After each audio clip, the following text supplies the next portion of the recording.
नमस्कार सर्वांना. सीमाज रेसिपीमध्ये आपल्या सर्वांचं स्वागत आहे. कांदा पातीची कुरकुरीत आणि खुसखुशीत अशी भजी तर पाहूयात आता. तर इथं मी 2 कप एवढी चिरलेली कांदा पात घेतलेली आहे आणि कांदा पात ही स्वच्छ धुवून चिरून मी घेतलेली आहे. आणि आत्ता कांदा पात आपल्याला भरपूर प्रमाणात अशी बाजारात मिळते, त्यामुळे आपण कांदा पातीचे वेगवेगळे असे पदार्थ बनवतो. तसंच कांदा पातीची जी भजी आहे ही चवीला फार छान अशी लागतात. तर इथं मी 2 चमचे एवढं मी सुरुवातीला बेसन पीठ घेतलेलं आहे. यामध्ये आपल्याला वरचेवर असं बेसन पीठ घालून घ्यायचं आहे.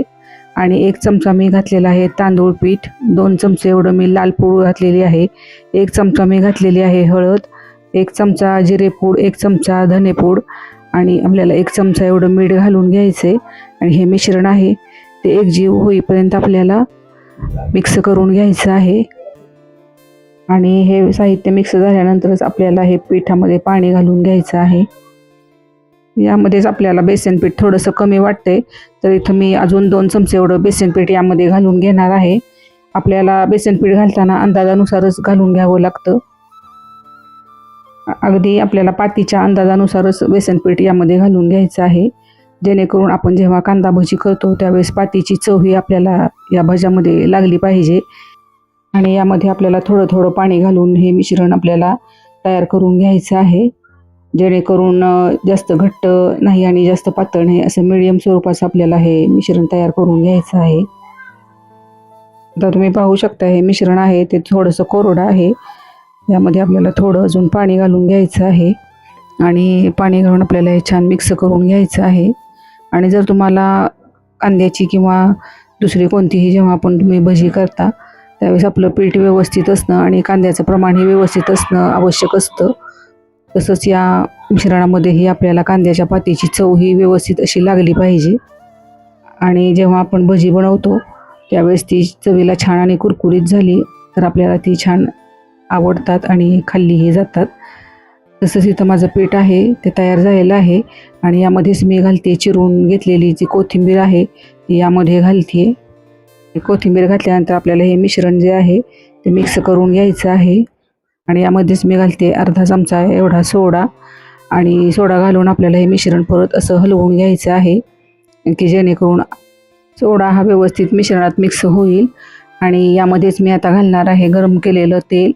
आणि हे तेल घालताना आपण जेव्हा गरम करून घालतो त्यावेळेस होणारी भजी जी आहे ती छान अशी कुरकुरीत बनतात. यासाठी आपण हे तेल घालणं गरजेचं आहे. आणि आपल्याला परत हे मिक्स करून घ्यायचं आहे. आता आपलं हे भज्याचं जे बॅटर आहे ते तयार झालेलं आहे. आणि आपण तळण्यासाठी एका कढईमध्ये तेल ठेवलेलं आहे. हे तेल जे आहे ते मी गरम करून घेतलेलं आहे.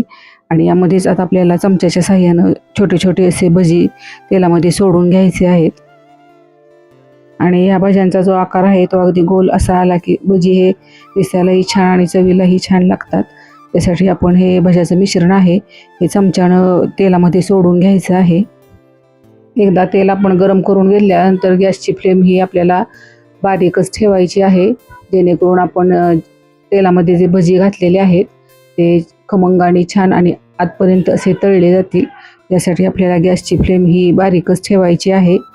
जर तुम्ही मोठ्या गॅसवर जर भजी तळायला घेतले तर ते वरून फक्त लाल होतील आणि आतून कच्चेच राहतील. त्यासाठी आपल्याला गॅसची फ्लेम ही बारीकच ठेवायची आहे. आणि एकदा एका बाजूनं भजी आपले तळून झाल्यानंतर आपल्याला पलटवून परत दुसरी बाजू भज्यांची जी आहे ती आपल्याला तळून घ्यायची आहे. आणि यासाठी आपल्याला 5 ते 6 मिनटं एवढे लागतात.